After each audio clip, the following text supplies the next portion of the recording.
جو کچھ میرے مخلص لوگ ہیں، بعض لوگ، میجورٹی نے مجھے گستاخ قرار نہیں دیا الحمدللہ، میجورٹی علماء نے، بلکہ انہوں نے اس کو ایک غلطی ضرور قرار دیا، علمی غلطی، گستاخ قرار نہیں دیا۔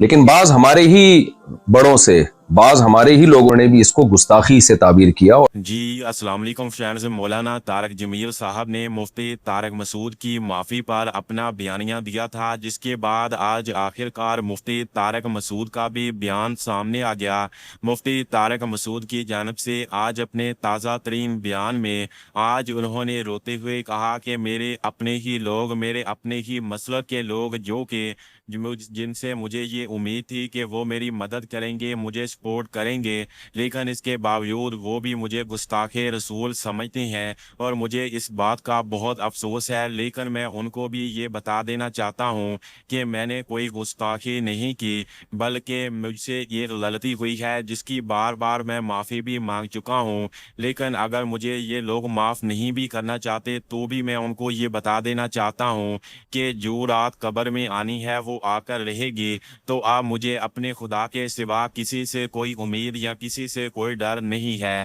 ابھی آپ کے ساتھ مفتی طارق مسعود کا مکمل بیان شیئر کریں گے، لیکن اگر آپ نے مولانا طارق جمیل صاحب کا مفتی طارق مسعود کے حوالے سے یہ کلپ نہیں دیکھا تو آپ ہمارے اس چینل پر جا کر اب وہ کلپ بھی دیکھ سکتے ہیں، جس میں مولانا طارق جمیل صاحب کی جانب سے مفتی طارق مسعود کے متعلق کہا گیا تھا کہ مفتی صاحب نے معافی مانگ لی ہے، اور رسول پاک صلی اللہ علیہ وآلہ وسلم کا بھی یہی طرز عمل ہے کہ جب کوئی معافی مانگ لے تو اسے معاف کر دینا چاہیے۔ مولانا طارق جمیل صاحب کی جانب سے بھی مفتی طارق مسعود کو نہ تو گستاخ رسول کہا گیا اور نہ ہی کوئی اس طرح کا ان کے خلاف اسٹیٹمنٹ دی گئی، لیکن اس کے باوجود ابھی تک مفتی طارق مسعود کے کچھ اپنے ہی مسلک کے لوگ بھی ابھی تک ان کو معاف کرنے کو تیار نہیں ہے۔ ابھی اب سب سے پہلے یہ کلپ بھی سن لے رہے ہیں۔ اور پھر یہ کہا کہ مفتی صاحب نے جب گستاخی سے معذرت کر لی ہے تو اب ان کی جان چھوڑ دو۔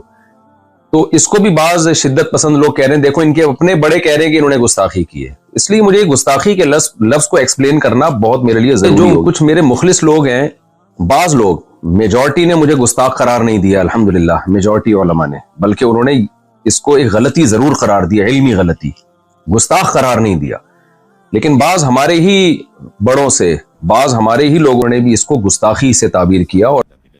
مولانا طارق جمیل صاحب کا شمار ان چند پاکستانی علماء کرام کی لسٹ میں کیا جاتا ہے جو کہ پورے پاکستان میں پورے اسلام کو جوڑنا چاہتے ہیں اور جو کہ فرقہ واریت کو ختم کرنا چاہتے ہیں، لیکن مفتی طارق مسعود کے اس بیان پر بھی مولانا طارق جمیل صاحب کی جانب سے ایسا رد عمل دیا گیا کہ اس سے پہلے کسی نے بھی اس طرح کا رد عمل نہیں دیا تھا، اور مولانا طارق جمیل صاحب نے رو رو کر بھی یہ کہا ہے کہ مفتی طارق مسعود کو معاف کر دیا جائے، کیونکہ رسول پاک صلی اللہ علیہ وآلہ وسلم بھی معاف فرما دیتے تھے۔ تو آپ اس ویڈیو کے متعلق اپنی رائے کا اظہار ضرور کیجیے گا۔